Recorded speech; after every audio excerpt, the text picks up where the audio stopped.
Hi friends, வணக்கம். Welcome to Mani cooking and life style. இன்றைக்கி நம்மளோட சேனலில் ரொம்ப டேஸ்டியான, ஹெல்த்தியான, கலர்ஃபுல்லான கேரட் ஜூஸ் எப்படி பண்ணுறதுன்னு பார்க்க போகிறோம். வாங்க, அது எப்படி பண்ணுறதுன்னு பார்க்கறதுக்கு முன்னாடி நம்ம சேனலை மறக்காமல் சப்ஸ்கிரைப் பண்ணிவிட்டு பக்கத்தில் இருக்கிற பெல் ஐக்கானையும் ப்ரெஸ் பண்ணுங்கள். வீடியோவை ஸ்கிப் பண்ணாமல் பாருங்கள். இப்போ ஃபஸ்ட்டில் ஒரு 5 கேரட் எடுத்துருக்கேங்க. இதை நல்லா வாஷ் பண்ணிவிட்டு தோலை நல்லா சீவி எடுத்துக்கலாங்க. இது இப்போ நல்லா குட்டி குட்டியாக நம்ம கட் பண்ணிக்கலாங்க. கட் பண்ணிட்டு சேர்த்திங்கன்னா கேரட் வந்து நல்லா ஈஸியாக உங்களுக்கு அரைப்பட்டுரும். அதனால் நம்ம கட் பண்ணியே சேர்த்துக்கலாம். இந்த கேரட் பார்த்திங்கன்னா ரொம்ப ஹெல்த்தியான ஒரு ஐட்டங்க. இதில் வந்து விட்டமின் ஏ இருக்குது அப்படின்னு எல்லாருக்குமே தெரியும். இது வந்து நமக்கு வந்து என்னென்ன நிறைய ஹெல்த் பெனிஃபிட்ஸ் இருக்குது. இதில் முதல்ல பார்த்திங்கன்னா வந்து உங்களுக்கு கண் பிரச்சனைலாம் தீர்க்கிறதுக்கு இந்த கேரட் ஜூஸ் உங்களுக்கு ஹெல்ப் பண்ணுதுங்க. அதே சமயத்தில் நோய் எதிர்ப்பு சக்தியை கொடுக்கறதுக்கும் உங்களுக்கு இந்த கேரட் ஜூஸ் ரொம்ப ஹெல்ப் பண்ணுது. அதே மாதிரி ரத்த அழுத்தம், இந்த பிபி சொல்கிறோம் இல்லையா, அதெல்லாம் கண்ட்ரோல் பண்ணுறதுக்கு உங்களுக்கு ரொம்ப ஹெல்ப் பண்ணுது. அதோட ஹார்ட் ப்ராப்ளத்தெலாம் சரி பண்ணி உங்களை ஹார்ட்டை வந்து நல்லா ஹெல்த்தியாக வச்சுக்கிறதுக்கும், நம்ம லிவரை வந்து நல்லா ப்ரொடெக்ட் பண்ணி வச்சுக்கிறதுக்குமே உங்களுக்கு வந்து இந்த கேரட் ஜூஸ் ரொம்ப ஹெல்ப் பண்ணுதுங்க. இதெல்லாம் விட மெயினாக நம்மளுக்கு ஸ்கின் வந்து ரொம்ப ஹெல்த்தியாக வச்சுக்கிறதுக்கு இந்த கேரட் வந்து ரொம்ப ஹெல்ப் பண்ணுதுங்க உங்களுக்கு. இதை வந்து நம்ம டெய்லி எடுத்துக்கலாங்க. இப்போ இந்த கேரட்டை வந்து நம்ம ஜூஸ் ரெடி பண்ண போகிறோம். அதுக்கு ஜாரில் சேர்த்து வச்சு கூடவே வந்து சுகர் வந்து ஆட் பண்ணிக்கலாங்க. சுகர் வேண்டாம் அப்படின்னா நீங்கள் வந்து ஹனி வந்து ஆட் பண்ணிக்கோங்க.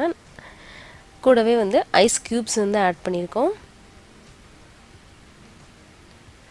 கொஞ்சமாக தண்ணி சேர்த்துக்கலாங்க. தண்ணி சேர்த்து நல்லா கேரட்டை ஃபஸ்ட்டில் அரைச்சிக்கலாம்.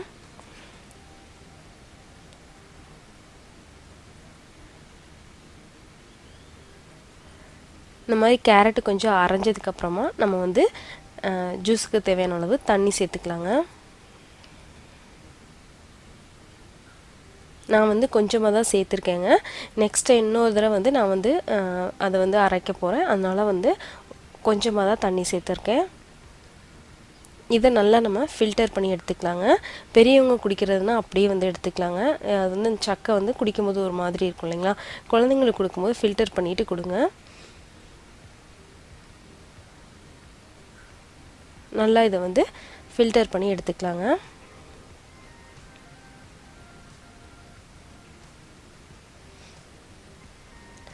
இதை நம்ம ஃபில்டர் பண்ணப்புறம் இதில் வந்து இந்த சக்கையிலே வந்து நிறையா ஜூஸ் வந்து இன்னொரு இருக்கும்.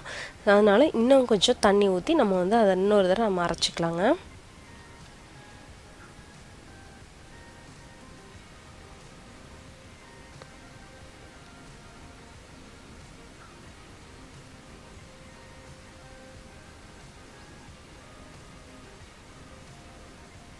எக்ஸ்ட்ராவாக தண்ணி சேர்த்து இன்னும் கொஞ்சம் நம்ம நல்லா அரைச்சிக்கலாம். அரைச்சிட்டு அதையும் வந்து ஃபில்டர் பண்ணி எடுத்துக்கலாங்க.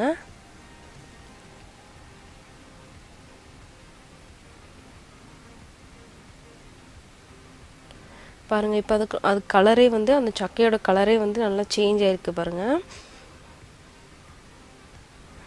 அதுலேருந்து வர்ற ஜூஸோட கலருமே வந்து சேஞ்ச் ஆயிரும் உங்களுக்கு. இந்த மாதிரி நம்ம ஃபில்டர் பண்ணி எடுத்தாச்சு. இதில் சுகர் லெவல் வந்து நீங்கள் உங்களுக்கு தேவையான அளவு நீங்கள் இன்க்ரீஸ் பண்ணணும் டிக்ரீஸ் பண்ணணும் பண்ணிக்கோங்க. லாஸ்ட்டில் வந்து இதில் ஒரே ஒரு ஸ்பூன் போல் லெமன் ஜூஸ் வந்து ஆட் பண்ணியிருக்கேங்க. நல்ல ஒரு ஃப்ளேவர் கொடுக்குங்க. நல்லா உங்களுக்கு சூப்பராக இருக்குங்க குடிக்கிறதுக்கு. அவ்வளோதான், நம்மளோட கேரட் ஜூஸ் வந்து ரெடி ஆயிடுச்சுங்க. வீட்டில் இருக்கிற பொருட்களை வச்சே ரொம்ப ஹெல்த்தியான ஒரு ஜூஸ் வந்து ரெடி பண்ணியாச்சு. ட்ரை பண்ணி பாருங்கள் இந்த ரெசிப்பியை. கண்டிப்பாக உங்களுக்கு இது பிடிக்கும். இது கொடுக்குற இந்த ஜூஸை வந்து கண்டிப்பாக ட்ரை பண்ணி பாருங்கள். உங்களுக்கு இது ரொம்ப பிடிக்கும். அப்படி பிடிச்சிருந்தனா எனக்கு ஒரு லைக் பண்ணி ஷேர் பண்ணி சப்ஸ்கிரைப் பண்ணுங்கள். அதோட உங்கள் கமெண்ட்ஸை கூட எனக்கு சொல்லுங்கள். தேங்க்யூ ஃபார் வாட்சிங்.